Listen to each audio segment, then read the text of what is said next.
W ဒမနီလာကဖလီဆဆွေလာဂျာကဆောဝါတာတိမတိဆာဒူလူစပိုတစီခီတာတိမတိဆာဒူလူစပိုတစီခီနဲဒါဤမောနတုတမမောနတုတတုမာတရောတပါနာလနတဆာခုလောပနောတရာတီမိမိမောနကဲလကြအဒုအတေပါလစုကေနာကေကြအမေညာလ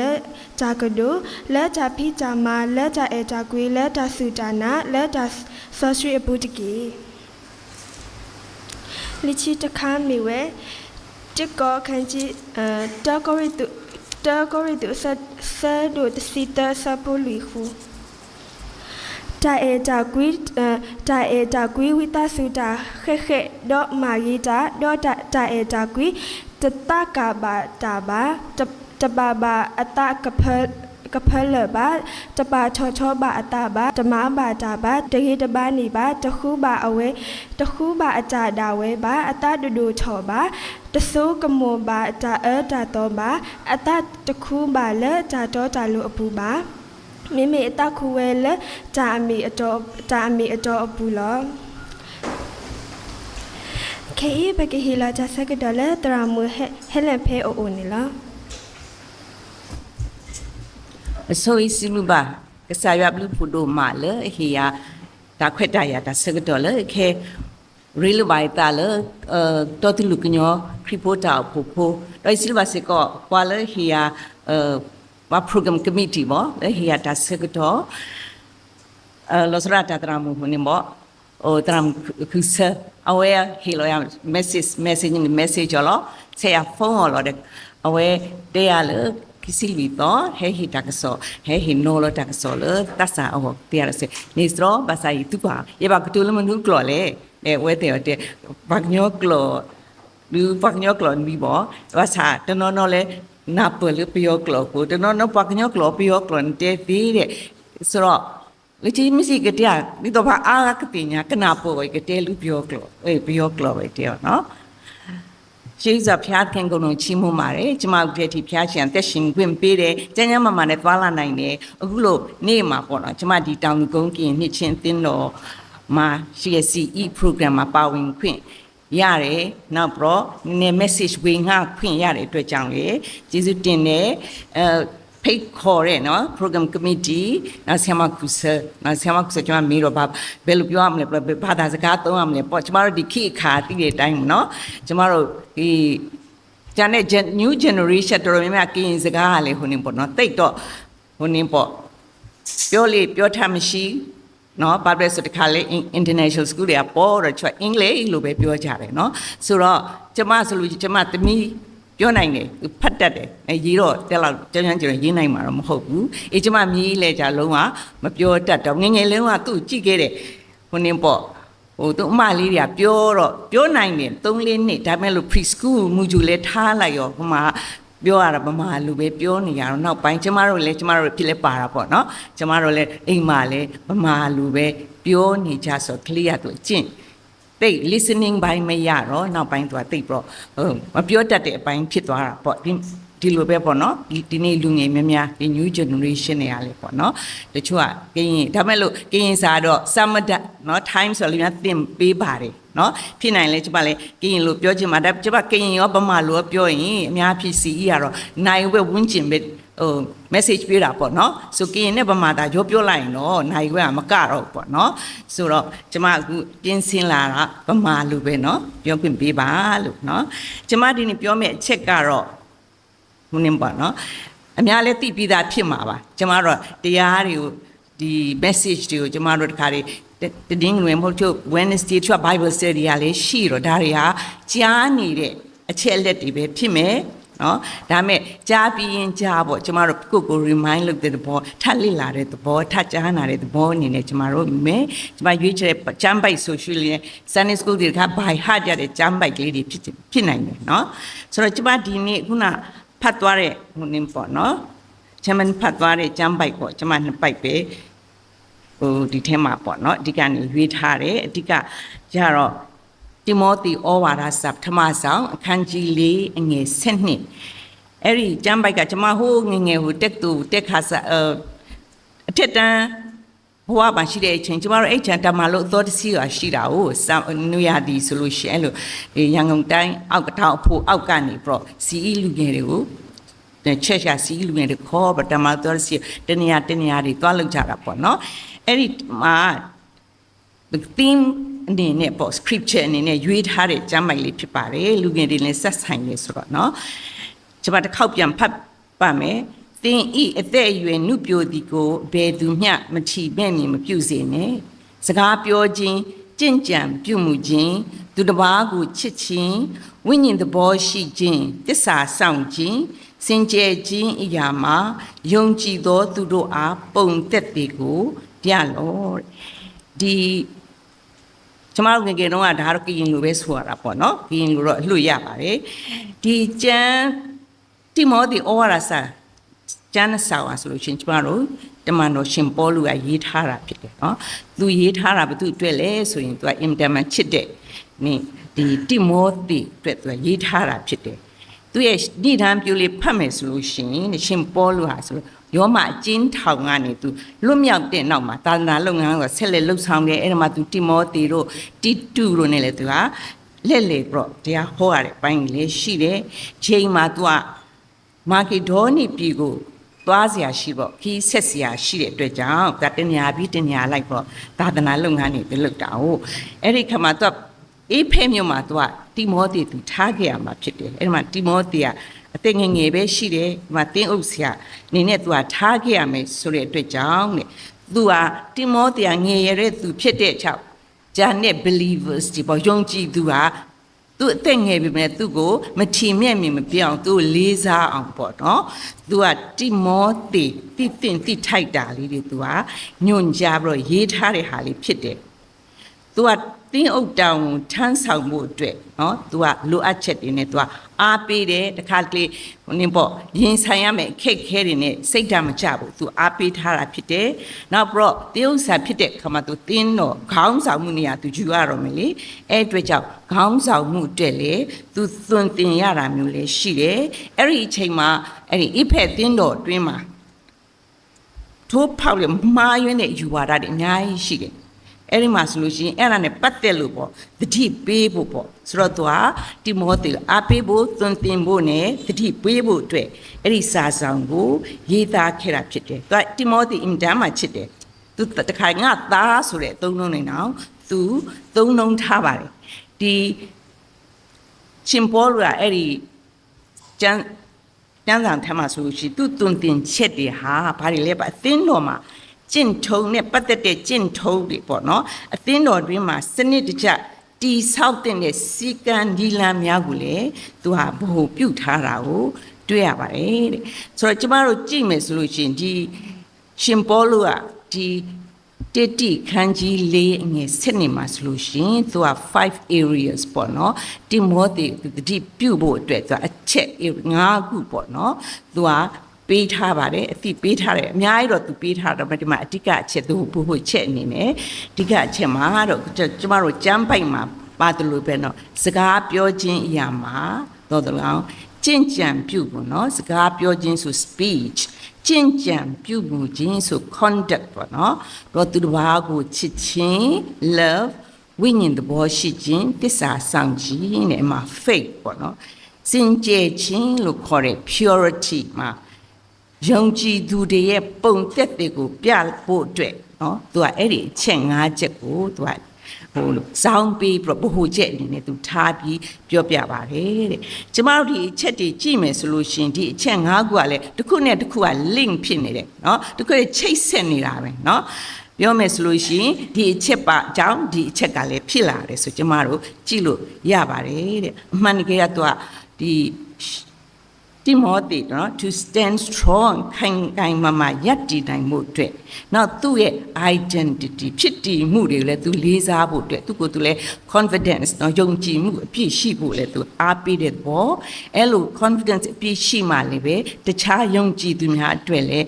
ခုနအားတက်စိတ်အားတက်ပွဲဖြစ်အောင်သူ့ကိုပို့ပြီးတော့ထင်ကြီးလေးစားလာအောင်နေနဲ့သူကပြောခြင်းဖြစ်ပါတယ်တဲ့ဆိုတော့ခုနပြောတဲ့ speech ဆိုတော့စကားပြောခြင်းပေါ့နော်ခုနပြောတဲ့စကားပြောခြင်းဆိုတော့ကျမတို့ကစကားကတော့ ပြောကြတာပဲနော်အဲ့ရထားနေပဲတစ်နှစ်လုံးကစကားပြောနေရမှာပဲတော့အိမ်မှာရှိတဲ့လူတွေနဲ့ဖြစ်ဖြစ်အပြင်ထွက်ပြီးကိုယ့်ရဲ့မိတ်ဆွေတငယ်ချင်းတွေနဲ့စကားပြောတာရှိပါတယ်တဲ့အဲ့ဒီစကားပြောချင်းမှာပေါ့နော် honoring God ဖျားသခင်ကိုယူသည်သူမြတ်ထားခြင်းနဲ့ဆိုင်တာလေးနဲ့နော်မတီးပြီးမထိခိုက်အောင်ပေါ့စကားပြောတတ်ပေါ်လို့လေကိုယ်စကားကလေတခြားသောသူကို encouraging အားပေးတဲ့စကားဖြစ်ရမယ် truthful ဖြောင့်မတ်တဲ့စကားသစ္စာရှိတဲ့စကားဖြစ်ရမယ် uplifting words လူကိုခွန်အားစိတ်ဓာတ်မြင့်တင်ပေးတဲ့စကားတွေပြောဖို့လိုပါတယ်တဲ့ဘာလို့စကားပြောတဲ့အခါမထင်မှန်ကျမတို့ဟာတခါလေဆဲသလိုမျိုးဖြစ်တတ်တယ်သူများမကောင်းပြောသလိုလည်းဖြစ်တတ်တယ်ဒါကျမတို့ကတိတော့တိတယ်နော်ရှောင်လို့မရတာတွေရှိပါတယ်အများဖြင့်အတင်းပြောတာတွေပေါ့ဒါကတော့မကင်းကြပါဘူးနော်တခါလေကိုကအတင်းရလို့မဟုတ်ပဲအတင်းဖြစ်သွားတာတွေလည်းရှိတယ်တခါတည်း rumors လို့ပေါ်လာတာတွေကျမတို့ရှောက်ပြီးဝင်ရတဲ့သဘောပေါ့သူပြောတာကတဆင့်ပြန်ပြောတစ်မျိုးဖြစ်နောက်တစ်ယောက်နောက်တစ်ဆင့်ပြန်ပြောဆိုတော့တခါလေအဲ့လိုမျိုးပေါ်လာတွေကနေလွှဲမားတဲ့တင် information ဖြစ်သွားတတ်တယ်တဲ့နော်ဆိုတော့ဒီဖျားသခင်ရဲ့အလိုတော်ရှိတယ်နော် God's living နဲ့တက်ရှင်ဖို့အတွက်ကျမတို့ပြောဆိုတဲ့စကားတွေဟာတဲ့ကျမတို့အိဖေဩဝါဒစာခန်းကြီး4:29မှာဆိုလို့ရှိရင်ညဉ့်ညူသောစကားတစ်ခွန်းကိုမြတင်တို့နှုတ်ထဲကမထွက်စေနဲ့တဲ့ကြားနာသောသူတို့ရဲ့အကျိုးကိုပြုစုစေခြင်းဟာတိဆောက်เสียဖို့ကောင်းသောစကားကိုသာသုံးဆောင်ကြလောတဲ့ကျမတို့လူကိုထိခိုက်မဲ့စကားတွေမပြောဘူးပေါ့နော်တိဆောက်တဲ့စကားတွေပြောရမယ်ဆိုတာပြောပါတယ်အဲ့အတွက်ကြောင့်ကျမတို့ကပြောရမယ်ဆိုလို့ရှိရင်တဲ့နည်းနည်းလေးအချက်၃ချက်ကလေးပေါ့နော်အချက်၃ချက်ကလေးစဉ်းစားပြီးမှပြောပါတဲ့နော်တခါလေကျမတို့စကားအခုပဲချက်ချင်းပြောရတော့ဆိုစဉ်းစားလို့ရချင်မှရတယ်နော်ဆိုတော့ဒီမှာလေးအချက်၃ချက်ကလေးဘာလဲဆိုလို့ရှိရင် is it positive နော်ဒါသူ့ဘက်ကတကယ်အကောင်းတဲ့အရာဖြစ်တင်လားပေါ့နော် positive ဖြစ်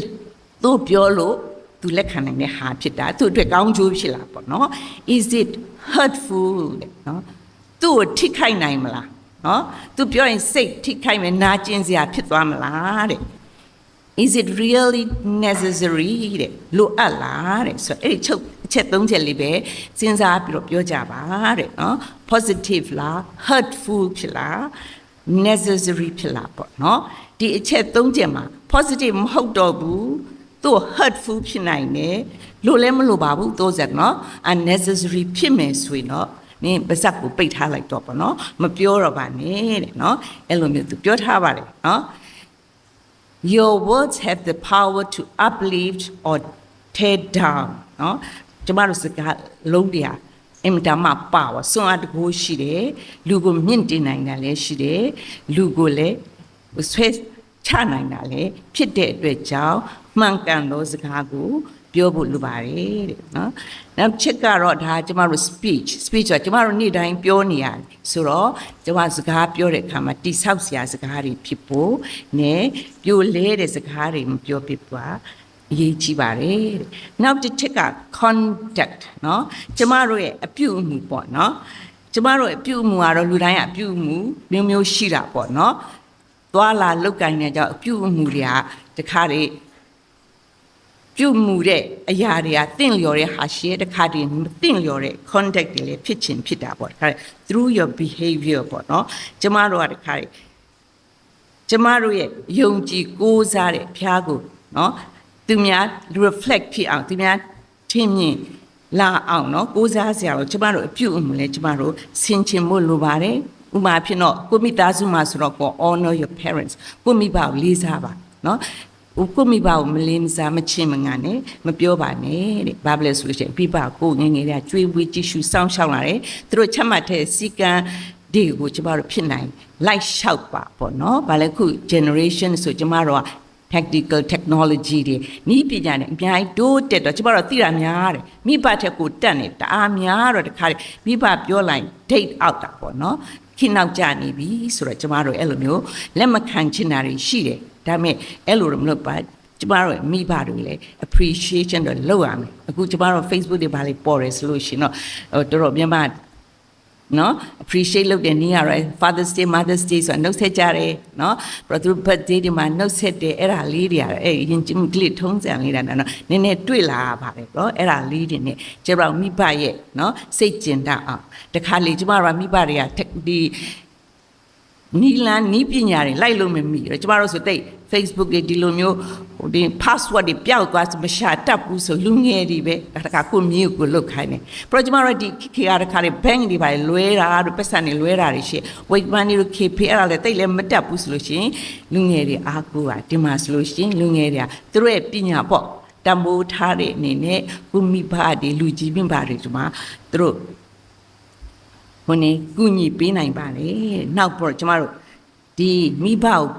ယူသည်ချင်းနဲ့ပတ်သက်တာတော့ကျမတို့ Sunday School ကလေးတွေတိုင်းရတယ်ဒီကျမ်းပိုက်ကနော်ဖေဩဝါဒစာခန်းကြီး6တိ3ဟာသာသမီတို့ခင်ဖျားလူတော်နဲ့ညီမိဘစကားနားထောင်တော့မိဘစကားနားထောင်တော့အမှုသည်တရားတော်အမှုဖြစ်၏တဲ့နော်ကျမဆက်တော့မဖတ်တော့ပါ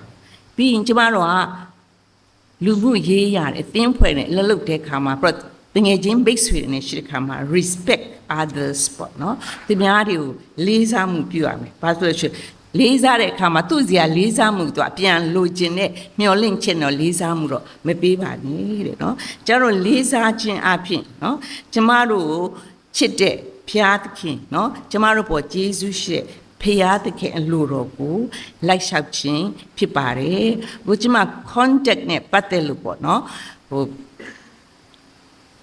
ကျမအဓိကခုနေပေါ့ချက်လေးချက်ကလေးပဲเนาะကျမဟိုချစ်ဝေးရံပြောပါလူရင်းချက်ပေါ့เนาะကျမတို့ godly contact လို့ပြောတဲ့ဆိုတာဘုရားခင်နှစ်သက်တဲ့အပြုအမူတွေပေါ့เนาะများဆိုရလေးချက်ဆိုတော့ compassion and forgiveness ကျမစာနာထောက်ထားမှုနဲ့ခွင့်လွှတ်ခြင်းเนาะကျမတို့ခွင့်လွှတ်ပွားကျမတို့စာနာတတ်မှာကျမတို့ခွင့်လွှတ်မယ်နော်အဲ့အတွက်ကြောင့်ကျမတို့သူများနဲ့ဆက်ဆံတဲ့အခါမှာစာနာမှုရှိပါခွင့်လွတ်တတ်တဲ့မဟုတ်တယောက်နဲ့တယောက်ကအသင်းဖွဲ့နဲ့လုပ်တဲ့အခါမှာခွင့်လွတ်မှုမရှိနားလည်မှုမရှိရင်ကျမတို့လက်တွဲတဲ့အခါမှာနည်းနည်း conflict တွေတော့ဖြစ်တတ်တဲ့သဘောရှိပါတယ်တဲ့ကျင်နာမှုတွေစိတ်ရှည်မှုဟာလိုအပ်ပါတယ်တဲ့နောက်တစ်ချက်က conduct က humility and serviceနှိမ်ချမှုဆိုတာရှိမယ်ပြီးတော့စေခါမှုဆိုတာကူညီစောင့်ရှောက်တဲ့သဘောနဲ့ပေါ့ကျမတို့ခါရီအထက်စီးပဲငါမဆရာငါမအကုန်သိတယ်ပေါ့နော်အဲ့လိုစိတ်ဓာတ်မျိုးဖေရှားတော့ကျမ service ဟိုကျမတို့လူတွေပေးနိုင်ဖို့အရေးကြီးပါတယ်အဲ့လိုလုပ်ဖို့အတွက်တခြားသူရဲ့လိုအပ်ချက်တွေကိုကျမတို့လိုအပ်တာထက်ကျမတို့နည်းနည်းဦးစားပေးပြီးတော့ကျမတို့စဉ်းစားပေးပြီးတော့ကျမတို့ကုညီစောင့်ရှောက်ပေးလို့ရပါတယ်နောက်3ချက်ကတော့ integrity and truthfulness တိတ်ခါတမာရီနဲ့ရှိရမယ်နော်ဘုရားပြန်လူကျင်တာကကျမတို့ကရိုးသားဖြောင့်မတ်မှုပေါ့ဒါကတော့အမြဲလူပြောနေကြတာပဲเนาะရိုးသားဖြောင့်ဘူးဆိုရိုးသားဖြောင့်မှုရရှိရเนาะဆိုတော့ကျမတို့ဘုရားခင်အလိုရှိတဲ့ပြုမှုလိုချင်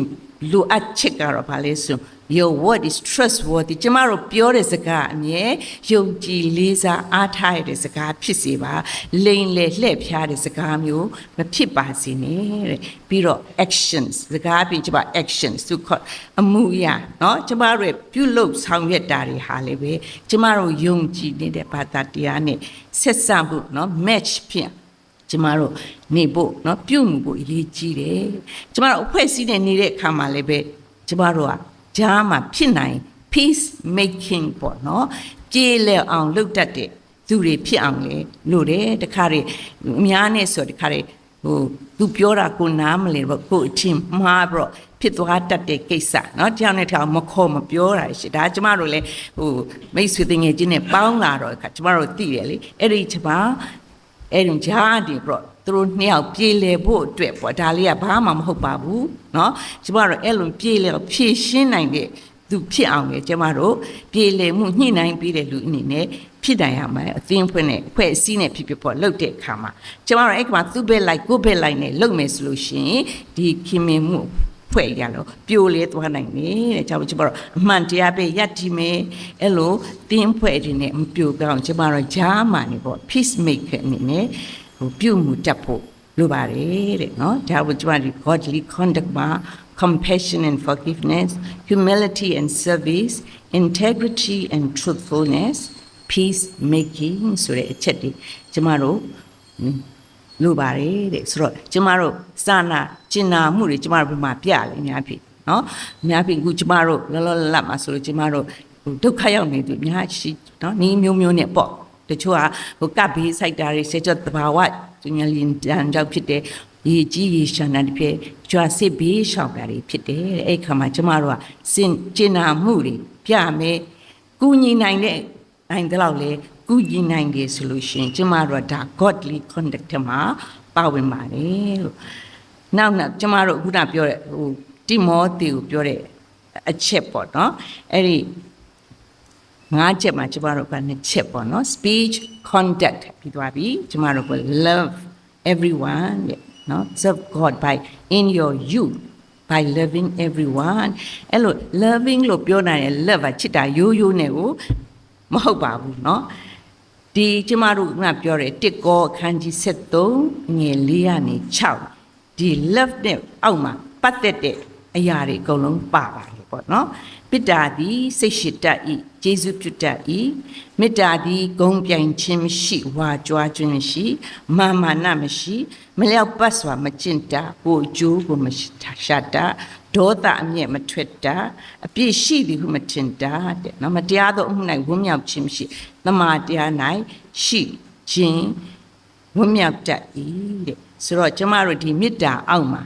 ပိတ္တနော်ထားမယ်ဆိုလို့ရှိရင်ကျမတို့ဒါတကယ်ခက်ခဲတဲ့အလုပ်ဖြစ်ပါတယ်အကုန်လုံးပြည့်စုံဖို့ကကျမတို့လူသားရဲ့စွမ်းအားနဲ့ကျမတို့လုံနိုင်မှာမဟုတ်ဘူးဘုရားသခင်ရဲ့အစွမ်းဘုရားသခင်တကူပါမှာကျမတို့လုံနိုင်တာဖြစ်တယ်ဘာဖြစ်လို့ချစ်ချင်းမေတ္တာဆိုတာဘုရားသခင်ကိုယ်တိုင်သူချစ်ချင်းမေတ္တာကျမတို့ယောဟန်3:16မှာတွေ့ကြပါတယ်ကျမတို့ချစ်တယ်ကဲတင်တိုင်မှုအတွက်သူတပါးဒီသောသားတော်သခင်ယေရှုကဆစ်လွတ်တယ်နော်ဒါယောဟန်3ပြီးတော့တိယောခန်းကြီး4:16မှာဆိုရင်ပေါ့နော်ဘုရားသခင်ချစ်ချင်းမေတ္တာဖြစ်တော်ဝင်ချစ်ချင်းမေတ္တာ၌တည်တော်သူသည်ဘုရားသခင်၌တည်၏ဘုရားသခင်သည်လေထိုသူ၌တည်တော်မူ၏ဆိုဒါကျမဒီ love နဲ့ပတ်သက်တယ်ဆိုတော့ခုနစိတ်ရှိတတ်တာရောကျေးဇူးပြုတတ်တာရောเนาะအကုန်လုံးပါဝင်ကြောက်နဲ့ကြောက်အပြိုင်ဆိုင်ဝါကြွားခြင်းမပြုပါနဲ့တဲ့ကျမတို့ဝါကြွားခြင်းနဲ့စိတ်တရားလေးရှိတယ်တခါလက်ဖက်ဆိုင်ဆိုတော့စကားတွေပြောကြတဲ့ information တွေပေးကြတယ်ကိုပေးတဲ့ information update ပေါ့ကိုဟာကနောက်ဆုံးပေါ်တဲ့တင်းဆိုအလူရဲ့ပြောကြတာတွေလည်းရှိပါတယ်လို့เนาะဒါကြောင့်ဒီမှာဆိုလို့ရှိရင်treat others genuine care ခုနလိုချစ်ချင်းမေတ္တာမှာခုနကျေးဇူးပြုတတ် example ကခုနကျမတို့လို့ပေါ့အခက်ခဲရောက်တဲ့အချိန်မှာကျမတို့ကုညီနိုင်တယ်လို့ကုညီတယ်တဲ့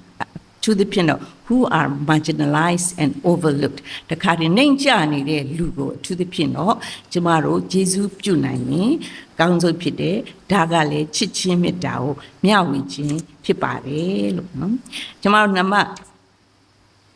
လေးအချက်အနေနဲ့ကြတော့ serve God by having faith ကျမတို့တစ္ဆာရှိခြင်းယုံကြည်ခြင်းဖြစ်တဲ့ကျမတို့ကိုးစားဖို့အတွက်ဖြစ်ပါတယ်เนาะကျမတို့တုတ်တန်ကြံခန်းကြီး3ငွေ9 6မှာဆိုလို့ရှိရင်ထာဝရဘုရားကိုစိတ်နှလုံးကျွေးမဲ့ကိုးစားလောကိုဉာဏ်ကိုအမိမပြုတ်တင်သွားလျက်ရ၌ထာဝရဘုရားကိုမျက်မှောက်ပြုလောသို့ပြည့်လင်သင်ဤလမ်းခီးတို့ကိုပဲ့ပြင်တော်မူမယ်ကျမတို့ကဆိုလို့ရှိရင်ဘုရားကိုကိုးစားတဲ့အခါမှာစီကြွေးအခြေအနေကောင်းမှကိုးစားရတာဟုတ်ပါကျမတကယ်အခက်ခဲရှိတယ်မှာခြေနေမရွေးရကျမတို့ကိုးစားဖို့လိုပါတယ်အဲ့လိုကိုးစားဖို့အရေးကြီးတဲ့အချက်ကကျမတို့ကဆိုလို့ရှိရင်ကိုယ့်ရဲ့အလိုအင်ဆန္ဒတွေကိုဘုရားလက်ထက်မှာအပ်ဖို့အရေးကြီးတယ်ကိုယ့်အလိုပဲကိုဖြည့်ဖို့မဟုတ်ပါဘူးတဲ့ပြီးရင်ကျမတို့က accept God's will ဘုရားသခင်အလိုနဲ့လက်ခံပြီးတော့လိုက်နာဆောင်ရွက်ဖို့လိုတယ်ဘာလို့လဲဆိုဘုရားကကျမတို့အတွက်အကောင်းဆုံးကိုသိနေတဲ့ဘုရားဖြစ်ပါတယ်ကျမတို့faith နဲ့ပတ်သက်လို့เนาะယုံကြည်ခြင်းဆိုပြပြကျမတို့ခရိယာအနေနဲ့ကျမတို့ဘုရင်ပေါ့ God's promise ကျမဟိုဖြီသုံးလုံးပေါ့เนาะဖြီတစ်လုံးကတော့ promise တော့ plan နဲ့ power ပေါ့เนาะ promise plan power ဖြစ်တယ်ဘုရားသခင်ရဲ့ ဂတိတော်ပေါ့နော်ဆိုတော့ကျမတို့ဖျားခင်ဂတိတော်ကိုယုံကြည်အားကိုးရမယ်ကျမတို့ကြည့်မယ်ဆိုလို့ကဘာဦးကျမ်းမှာအခန်းကြီး7နဲ့7မှာအာဗြဟံနဲ့ဆာရာတို့ဟာဆိုလို့ရှိရင်အသက်ကြီးရင်နေပြီနော်ကလေးမရကလေးရတဲ့အရွယ်ကိုလွန်သွားပြီဒါမဖျားခင်တို့ပြောတယ်ငါနင်တို့ကိုမျိုးဆက်ပေးမယ်အဲ့ဒီမျိုးဆက်မရေတွက်နိုင်အောင်နော်ကောင်းရင်မှရှေ့ကျဲလို့မရေတွက်တော့အများကြီးပေးမယ်တဲ့အဲ့ဒီချိန်မှာတို့ကဟိုတက်ကြီးတဲ့အရွယ်ရောက်ပြီအဲ့လိုဒါမဲ့ဖျားခင်တို့ယူနာရှိတယ်သူတို့ကြောင့်ကျေးဇူးတော်အများကြီးကိုသူကလူချင်းတဲ့အတွက်ကြောင့်တဲ့သူကဂတိသွားပေးတယ်ဒါအဲ့ဂတိကသူတို့ခင်ဗျာစောင့်ရ25နှစ်ပေါ့နော်ဆိုအဲ့ဒီကြားမှာသူတို့ခင်ဗျာလဲဒါတန်တရားစိတ်တွေလေးတော့ရှိကြတယ်ဒါပေမဲ့ဘုရားကဂတိတည်တယ်အဲကြောင့်သူတို့ကိုနောက်ဆုံးအာဗြဟံအသက်100လောက်ရှိတဲ့အချိန်မှာသူသားတယောက်နော်ဣဇက်သူသားကိုပေးတယ်အဲ့ဒီသားနဲ့ပဲသူကပါဆိုလို့ရှိရင်ကျမတို့သူ့ရဲ့မျိုးဆက်အနေနဲ့နောက်ဆုံးမှာဒီလောကီသားတို့ကိုကဲတင်ဖို့အတွက်ယေရှုသခင်ယေရှုကိုအဲ့ဒီဟိုတင်ပေါ် lineage ပေါ်အဲ့ဒီမျိုးဆက်ကနေသူကစစ်လို့ပြောကဘာဒဘာသာတို့သွားဆိုလို့ကဲတင်ခဲ့တယ်ဒါပထမဆုံး God's promise ဒါက God's plan တခါတလေဘုရားခင်အကြံစီဆိုတာတခါတလေဝိလေချောင်းပါလာတတ်တယ်လေရှိတယ်ဒါကျမတို့ကနားမလဲဘူးမသိဘူးเนาะဆိုတော့ကျမတို့ကြည့်မယ်ဆိုယောသဆိုလူတိုင်းယောသရဲ့ပုံဝတ္ထုသိတယ်ယောသသူအဖေချစ်ဆုံးဆိုတော့သူ့ရဲ့အကိုတွေသူ့တိတ်မုန်းတော့သူရောင်းစားလိုက်တာပေါ့เนาะကျိုးတွင်းတဲ့ထက်တွင်းနဲ့ထွက်ပါတခါပုံသေးတွေစီရောင်းစားသွားကျွန်းကနေပြဒါမဲ့လို့သူကတဆင့်ပြီးတဆင့်เนาะဟိုနင်းစီရောက်တယ်ဘော်ဒီဖိုင်အိမ်ရောက်တယ်ဒါပေမဲ့ तू ရောက်တဲ့နေရာမှာ तू ဟာဗလဲ तू အခက်ခဲတွေရှိသည်ဖြစ်စေမရှိသည်ဖြစ်စေ तू ညှဉ်းညူမှုမရှိဘူး तू ကြားတဲ့တာဝန်ကို तू ကကြေကြေပြွန့်ပြွန့်เนาะ तू ကဇွဲနဲ့ तू ကလှုပ်တဲ့အတွက်ကြောင့် तू ရောက်တဲ့နေရာ तू ချစ်တဲ့ तू ကိုတာဝန်နဲ့အကုန်လုံးပေးအပ်တယ်เนาะဘာဖြစ်လဲဆိုတော့ तू ကိုယုံကြည်စိတ်ချရတယ်ဒါပေမဲ့တခုကချင်းနေကြောင်ပေါ့เนาะပိုင်စနီးကြောင် तू ကတစ်ခါကျင်းထောင်နဲ့ရောက်သွားတယ်ဒါပေမဲ့အကျင်းထောင်မှာလဲ तू ရောက်လဲ तू ကဟိုနေစူးစားတဲ့အတွက်ကြောင့်အကျင်းဦးစရာ तू ကိုအလုံးလက်လွဲထားတယ်เนาะနောက်ပိုင်းမှာဆိုလို့ရှိရင် तू ဟာအိမ်မက်ကိုဖတ်တတ်တဲ့သူကဇွာအားတွေဖျားပြီးထားတဲ့ကျန်ရတဆင့်ကနေသူကပြင်ခံနေရမှာပေါ့တော့အတိုင်းပြီးရဲ့တကယ်ခေါင်းဆောင်နေရမှာသူရောက်ပြီးတော့အဲ့ဒီတနိုင်ငံလုံးရဲ့အငတ်ဘေးကနေပြီးတော့ပြေးစေခဲ့တယ်ဒါဆိုလို့ရှိရင်ဘုရားသခင်ရဲ့ဥတီချက်သူကဒီနိုင်ငံကိုအငတ်ဘေးကနေလွတ်ချင်တဲ့အတွက်ကြောင့်အဲ့ဒီတင်းရဲ့ယောသရဲ့အသက်တာကိုသူက plan လေးဆဲခဲ့ပြီးတော့သူ planသူရဲ့အကြံစီကိုပြည်စုံအောင်ဖျားခင်ကလုပ်ခဲ့ပါတယ်တဲ့နော်နောက်တစ်ခုဆုံးဖြစ်ရတော့ God's power ကျမတို့ကဖျားသခင်ရဲ့တကိုးတော်ကိုလည်းယုံကြည်ရမယ်ဖျားသခင်တူနိုင်လို့မရတဲ့တကိုးတော်ပေါ့နော်ဘာဖြစ်လဲဆိုဖျားသခင်က power over nature တဘာဝလောကကြီးပေါ်မှာလေသူတကိုးရှိတယ်power over life and death เนาะတည်ခြင်းမှာပါလေသူတကိုးရှိတယ်နောက်တစ်ခါကျမတို့မပျော်လင့်နိုင်တဲ့เนาะ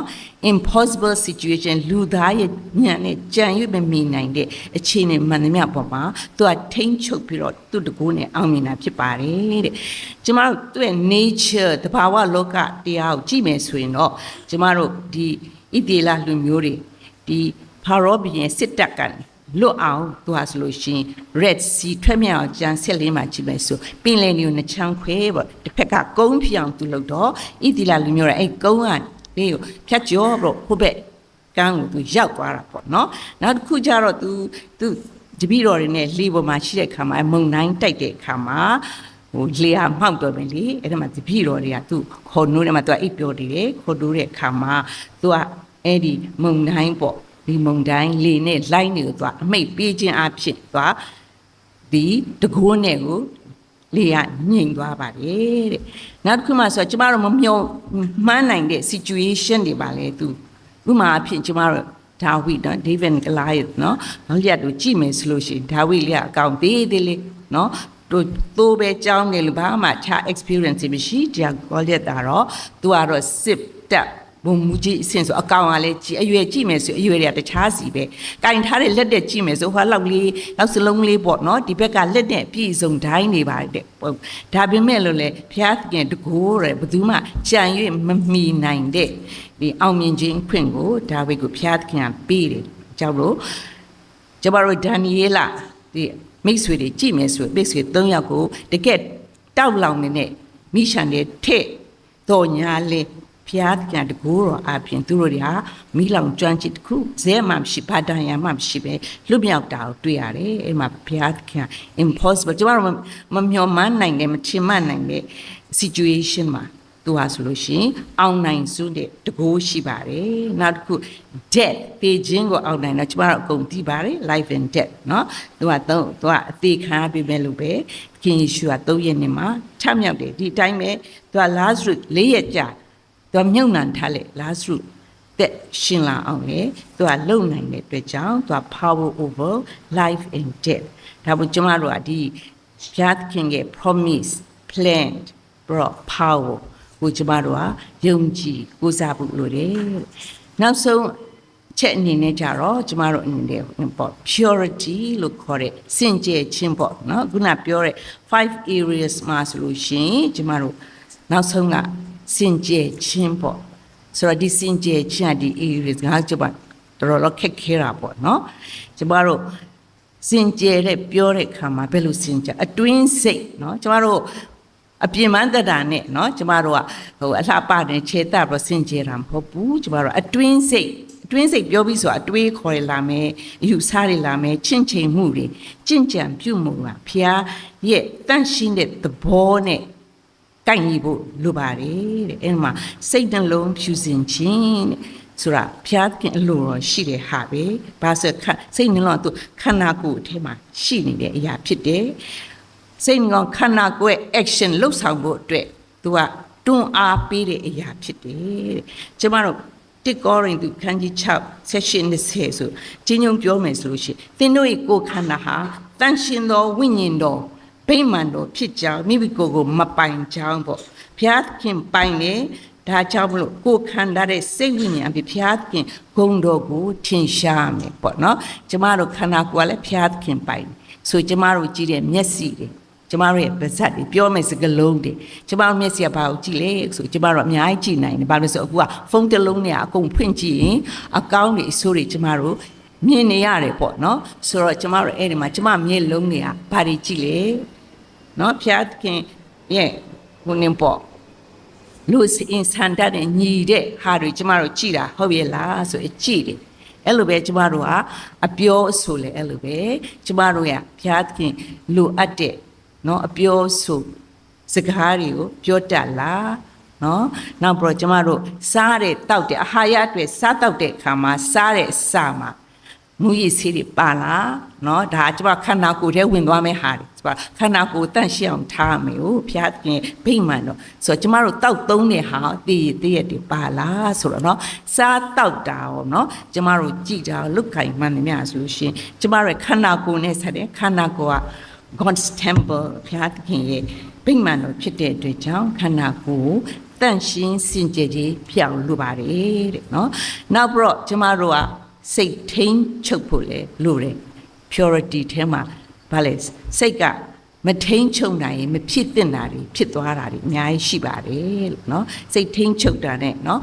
emotional quotient เนาะကိုလှုပ်ရှားမှုကိုထိန်းချုပ်နိုင်အများကြီးရှိပါတယ်เนาะဒီမှာတမာတရားနဲ့ဆိုင်ပြီးတော့လျောက်ပတ်တဲ့ဖြောင့်မစင်ကြယ်တဲ့သူတစ်ပါးနှစ်သက်ပွဲတဲ့ချင်းမွန်းပဲအကျင့်ကိုကျင့်တို့က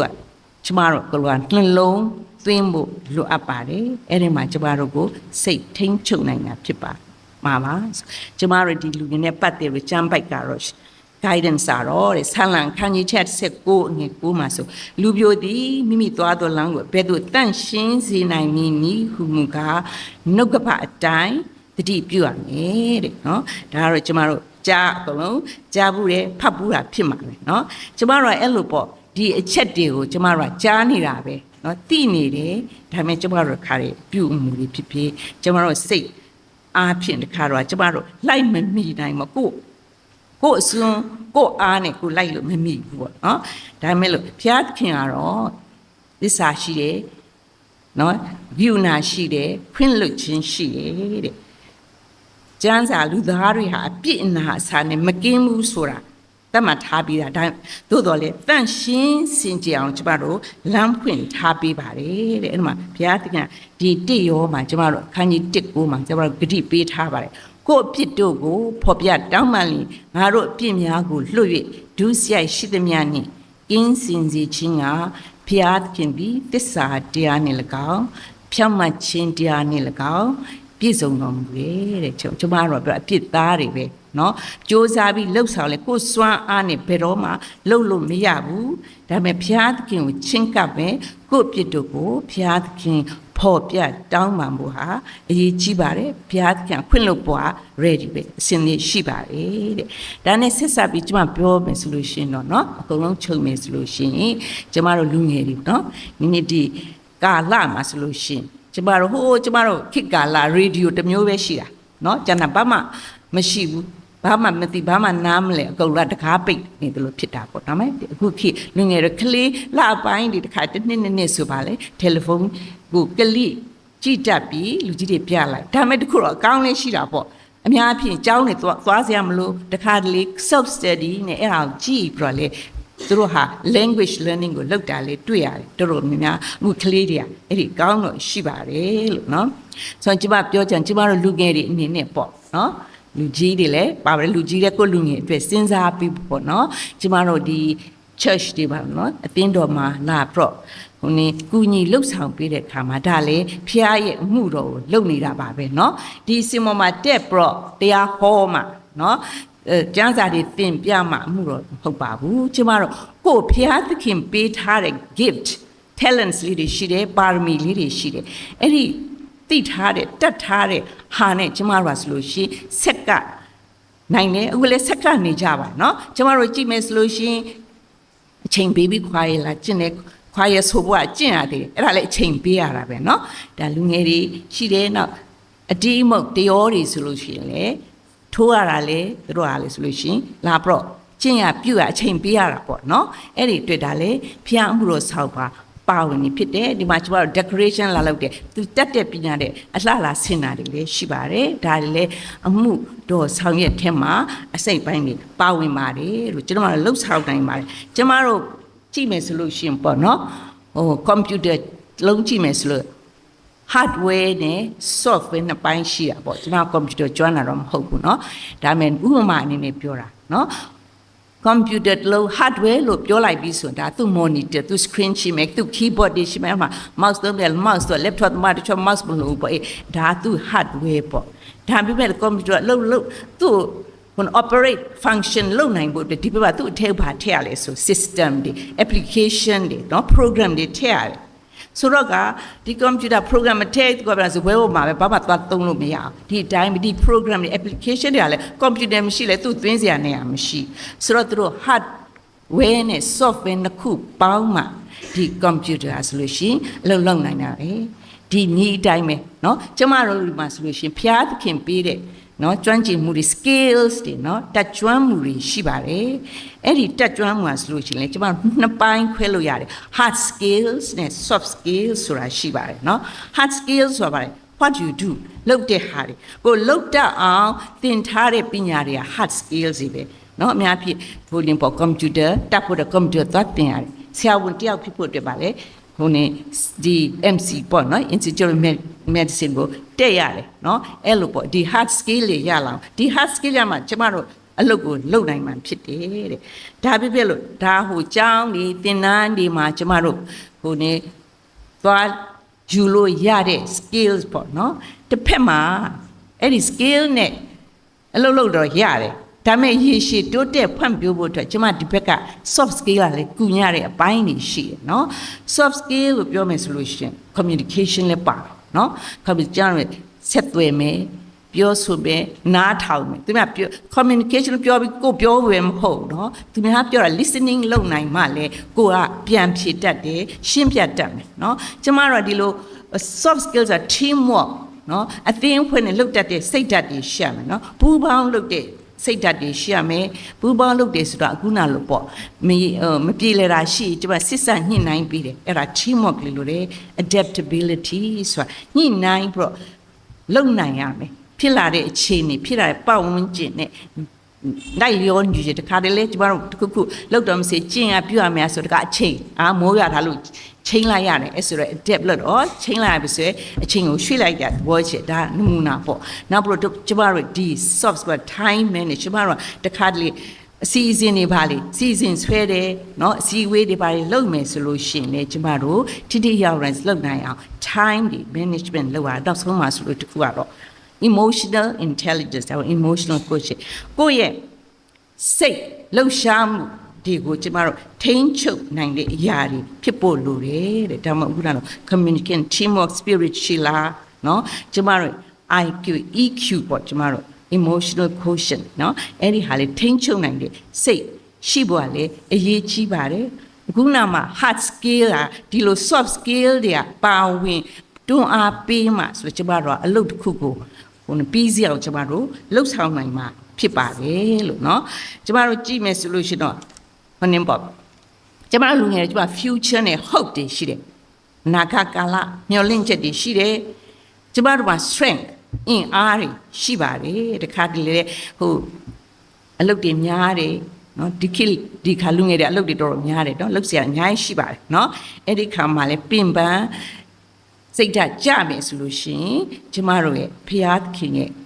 ကိုပဲမျှော်လင့်ပါဖရာသခင်ပဲဒီကအောင်နေမယ်เนาะကျမတို့ fear နဲ့ anxiety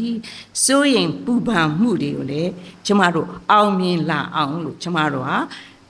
ပေါ်မှာတစ္ဆာရှိတဲ့ဘုရားသခင်ကိုကင်ထွေးထားမှာဖြစ်ပါတယ်လို့เนาะကျမတို့တွေဟာဒါတွေ soft skill နဲ့ hard skills ဟာဘယ်သူအရေးကြီးလဲလို့အကုန်လုံးကသူ့ညာနဲ့သူအရေးကြီးတာပဲเนาะကျမတို့ကအခုဒီမှာဆိုလို့ရှိရင်ကိုယ် talents အများကြီးရှိပါတယ်เนาะအခုနကျမပြောပြသားပဲတချို့ကလည်းဟိုနင်းပေါ့ praise and worship ကိုဥဆောင်နိုင်တယ်ဒါလည်းသူ့ရဲ့ကျွမ်းကျင်မှုတစ်ခုရဲ့ဒါလည်းသူကလည်းစိတ်ပါလို့လှုပ်ဆောင်ခြင်းနဲ့စိတ်ဆိုတဲ့ soft skill ရှိလို့ပဲသူကအရှစ်တက်ပြီးလာပြီးတော့အချိန်ပေးတယ်เนาะဖျားမရှိခွင့်ချိန်စောလာတယ်ဒီလိုပဲကျမတို့မှာ media team တွေလည်းရှိတယ်ကျမတို့ဒီ in person လူပုဂ္ဂိုလ်အနေနဲ့လာပြီးတော့ဖျားเจ้าမတက်နိုင်ပဲအဝေးကနေပေါ့เนาะဟိုရှိခိုးနိုင်အောင်လို့ပေါ့เนาะ media team မှာလည်းကူညီပေးတယ်အဲ့ဒါကျမတို့ရဲ့ဒါရဲ့တတ်ထားတဲ့ဖျားပေးတယ်ဘုနေမယ်ဒါရင်ကကျမတို့နောက်ွယ်မှာမမြင်ရတာလေးရှိတယ်တခါလေဖျားเจ้าမှာကျွေးမွေးအခမ်းတာရှိမယ်အဲ့ဒါနောက်ွယ်ကနေချက်ပြုတ်နေတဲ့လူတွေဆေးကြောနေတဲ့လူတွေလည်းရှိတယ်အဲ့ဒါလည်းဖျားမှုထားမှာသူတို့ကပါဝင်တယ်ဒီဖျားလာပေါ်ဝတ်ပြုကိုးကွယ်သူတွေပေါ့နော်စားဖို့တောက်ဖို့သူတို့ကစီစဉ်ရတယ်ဆိုလေသူတို့မှာစေရနာစိတ်တွေရှိတယ်အပင်ပန်းခံနိုင်တဲ့စိတ်အချိန်ပေးတဲ့စိတ်တွေရှိတာတဲ့အဲ့ဒါ soft skill တွေပဲဒါမို့ကျမတို့ team အနေနဲ့လုပ်တော့မယ်ဆိုလို့ရှိရင်ဒီဘက် hard skill ကျွမ်းကျင်မှုတွေရှိပဲဒီကလှုပ်ချင်တဲ့စိတ်เนาะစီကံနဲ့เนาะအချိန်မီပြီးသွားအောင်လှုပ်ချင်လို့တဲ့စိတ်ရှိအောင်ဖြစ်ဖို့လိုပါတယ်လို့ကျမတို့အနေနဲ့ဖျားခင် talent တွေပေးတယ်ဖျားခင်ဒီ talent ဒီ gift တွေเนาะသူက not to keep with you တဲ့ကိုယ်စီမှာကိုသိမထားနဲ့เนาะ instead to develop เนาะကျမတို့ကတိုးတက်ဖွံ့ဖြိုးကောင်းတဲ့ကောင်းလာအောင်ကျမတို့ကြိုးစားမှာဖြစ်ပါတယ်เนาะဘာဖြစ်ဆို learning ဆိုတာကျမတို့ကလေဒီဘာလောကမှာဟိုတည်တဲ့အထိဟာသင်စရာတွေအများကြီးရှိတယ်เนาะမပြီးဆုံးနိုင်ဘူးเนาะလေ့လာစရာသင်စရာတွေအများကြီးရှိဘာပဲဖျားခင်ဖန်ဆင်းထားတာတွေလေအများကြီးရှိပါတယ်ကမ္ဘာလောကရှိတာဖျားခင်ဖန်ဆင်းထားတော့သူလစ်လာစီလိုတာပဲเนาะသူဖန်ဆင်းထားတဲ့အရာတွေဆိုတော့ဖျားခင်ဖန်ဆင်းထားတဲ့အရာကိုလေကျမတို့လစ်လာရင်ねကျမတို့ရဲ့ gift တွေလည်းကျမတို့ပေးဖို့လိုပါတယ်ကျမရဲ့ဟိုနင်းပေါ့ကိုရဲ့ experience ပြောရမယ်ဆိုလို့ရှင်ကျမကတော့ BD ပေါ့နော်ပညာရေးတက်သူကနေပဲအောင်လာတယ်ဆိုတော့ကျမတို့ပညာရေးတက်သူဆိုတော့သင်ကြားနည်းပေါ့နော်ငါရဲ့ဘဝကတော့ teaching ပဲပေါ့နော်စာသင်ကြားမှုနဲ့ပဲကျမဒီတောက်လျှောက်လောက်သွားမှာပဲလို့အဲ့လိုပဲခံယူတာနော်ဒါမဲ့ဖျားကသူ planner ရှိထားတာနော်ကိုကတော့မသိပါဘူးကိုဖျားခင်ပြန်တဲ့ခါတဲ့အစီအချိုးတွေတော့အများကြီးရှိတာပေါ့သူကဆရာမဖြစ်နေတစင်းနဲ့သူကအခွင့်အလမ်းနေဖွင့်ပေးပါတယ်သူဖွင့်တဲ့အတွက်လေကိုကလည်းယူတာပဲပေါ့နော် အဲ့နဲ့တစ်စင်းနဲ့ကျမဒီလိုပေါ့နော် BED ကနေကျမတွေကဆိုလို့ရှိရင်ဒီ scholarship ရတာပေါ့နော်အဲ့ဒီခိခါလာအစိုးရအလုပ်လုပ်မှ scholarship ဆိုတော့ scholarship ဆိုတာအဲ့ဝန်ကြီးကချမှာပဲကိုရတယ်ရှေ့ပိုင်းဝန်ကြီးဆိုတာဝင်လာတဲ့ပြ scholarship ကိုပိတ်ထားတယ်နော်ကျမတို့ခိကဘုရားသခင်ရဲ့ကြီးစုတော်ပါ scholarship ခွင့်လန်းနေအများကြီးဝန်ကြီးကလည်းချပေးတယ်ကျောင်းတိုင်းကိုဆိုတော့အဲ့အချိန်မှာကျမထက်တန်းပြအနေဆိုကျမscholarship ကိုစူးစမ်းပါဘောနော်စူးစမ်းတာတော်တာဒီလောက်တော်တာမခုထက်တော်တဲ့လူများရှေ့မသွားရပဲနဲ့နော်ဆိုတော့ဒါလည်းဘုရားသခင်ရဲ့ကောင်းကြီးပေါ့ဘုရားသခင် plan ထဲမှာပဲဆိုတော့အဲ့ဒီမှာတော့ကျမအသက်30ဝန်းကျင်လောက်ပဲရှိတာပေါ့နော်နောက်ကြတော့အလုတ်လို့ရင်းနဲ့ပေါ့ကျမမျိုးသားလေးနိုင်ငံခြားထွက်တယ်ဆိုတော့ကလေးကလည်းငယ်တယ်ဆိုတော့ကျမနောက်တော့တက်တူရောက်တော့တက်တူကတည်တဲ့အတိုင်းပဲသူ့အချိန်ခါဆို transfer တွေသွားရောအဲ့ဒီခါမှာကျမလည်း transfer သွားပါလေမလွယ်တဲ့အတွက်ကြောင့်ကျမအလုတ်ထွက်လိုက်တော့နော်ဆိုအလုတ်ထွက်30ကျော်တဲ့အလုတ်ထွက်တော့ဂျားမှာနင်းကျမတို့ဟိုနင်းပေါ့တခြား private training teaching တွေတော့ရှောက်လုပ်တာပေါ့နော်ဒါပေမဲ့အသက်40ကျော်မှကျမအဲ့ဒီမှာဖျားလောင်းဖွင့်ပေးတာ NGO တခုမှကျမအလုပ်ဝင်လုပ်တာပေါ့နော်အဲ့ဒီမှာအဲ့တော့ကိုက teaching line နေဆိုတော့ trading ဘိုင်းနေကျမတို့ကန်ရပေါ့အဲ့ဒီမှာထင်မှတ်ပဲဖျားကန်လမ်းဖွင့်နေကျမ43 44လောက်ရှိနေပါပြီနော်ကျမလည်းဖြည့်ကြည့်တာပေါ့နော်ဖျားခင်ကြီးဆိုတော့ကြောင့်ကျမရသွားတာပေါ့နော်အပြိမဲ့လို့ရသွားတော့အဲ့ဒီကျောင်းမှာပေါ့နော်ဒီရဲ့တိုင်းကျမတို့ဟိုတင်ပေါ့နိုင်ငံရဲ့ချမသွားတင်တော့ကျမတို့ရဲ့ဟိုတင်ပေါ့သူများဘာသာရပ်ကိုသွားတင်ရတယ်ဆိုဘာသာဆိုတော့ကိုဘာသာစကားကိုပမာလို့ကောက်နဲ့ရေးချလို့လည်းမရဘူးနောက်တော့သူတို့ရဲ့ system ဆိုတဲ့အဲ့အချိန်မှာကျမတို့နိုင်ငံကတော့ကျမတို့ learning ကတည်တယ် passive learning တစ်ဖက်သက်ပဲဆရာပြောတာပဲကျမတို့နားထောင်ပြီးတော့တင်တော့ကျမတို့ပါ analytic skills ဆိုတာမရှိဘူးเนาะဆွေးနွေးရတဲ့တိုင်ပင်တာတို့တွေးခေါ်တာဆိုကျမတို့မှာမရှိဘူးဆိုတော့ဒါမဲ့ဟိုမှာ assignment တွေကြတော့သုံးသပ်ဆွေးနွေးဝေဖန်ပြီးရေးရတဲ့ assignment ဆိုတာအားခက်တာပဲเนาะနည်းနည်းပေါ့เนาะကိုဖတ်တာနားလည်းပြန်စီဖို့ကလည်းခက်ပြန်ဆိုတော့အဲ့အချိန်မှာဆိုလို့ရှိရင်ကျမတော်တော်လေး depression stress တော့ဝင်နေတာပေါ့ကျမသိပေးချင်တာလူတိုင်းကเนาะသူ့ညာနဲ့သူ stress တွေเนาะဒီရှိတယ်ဖိစီးမှုတွေရှိတယ်ကျွန်တော်အိမ်အောင်စုပါအိမ်အောင်လိုက်ဖြစ်တယ်ငွေရေးကြေးလိုက် stress ဖြစ်တယ်เนาะအဲ့ဒါဖြစ်တဲ့အခါမှာကျမတို့ဘုရားသခင်နဲ့အနည်းဆုံးတော့နေရမယ်လေမဟုတ်ရင်ဘာလဲဆိုဘုရားသခင်နှစ်သက်တဲ့တုံ့ပြန်မှုနဲ့ကျမတို့မတုံ့ပြန်နိုင်ဘူးเนาะအဲ့ဒီအချိန်မှာdepression တွေဝင်တဲ့အခါမှာဆိုလို့ကျမဘာလဲဆိုတော့လေဟိုကလေအေးရေးတယ်လေပြက်တယ်စားချိန်တောက်ချိန်လည်းမမှန်ဆိုတော့ကျမဆိုလို့အဲ့ချိန်ဘယ်သူတည်းမှမတွေ့ချင်ပေါ့เนาะဒါ depression ဝင်တဲ့သူတိုင်းဘယ်သူမှမဆက်ဆံချင်ဘူးဘယ်လူမှတွေ့ချင်ဘူးအဲ့ဒီချိန်ကျမဆိုလို့ရှိရင်ဒီကိုဒင်းတို့တော့ကို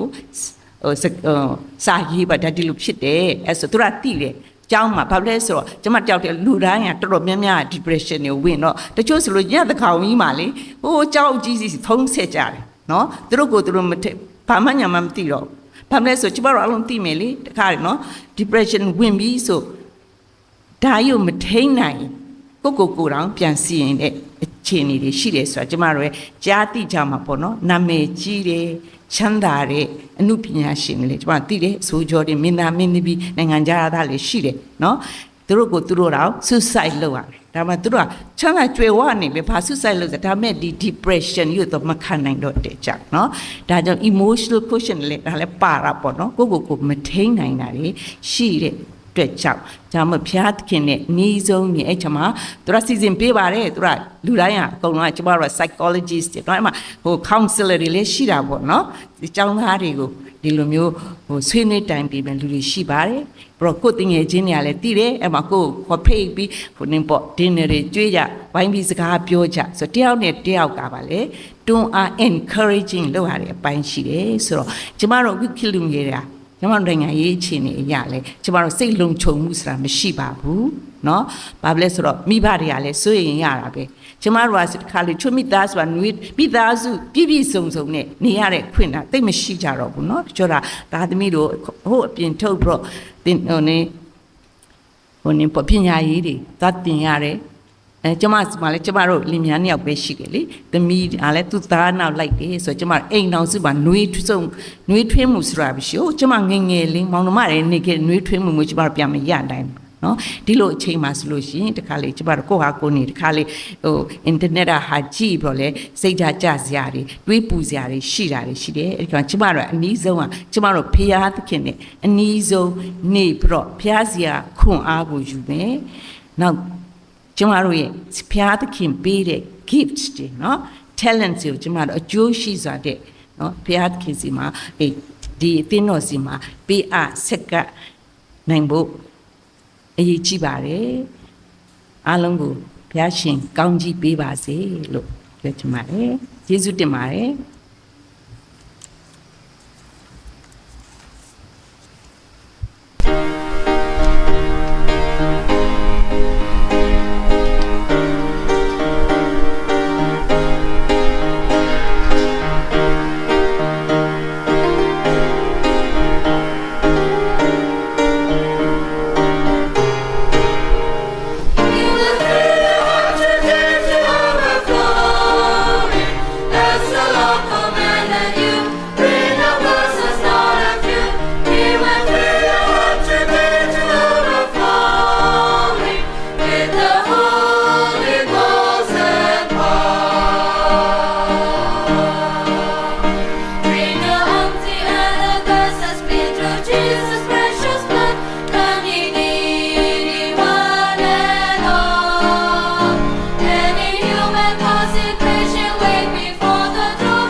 commanded you.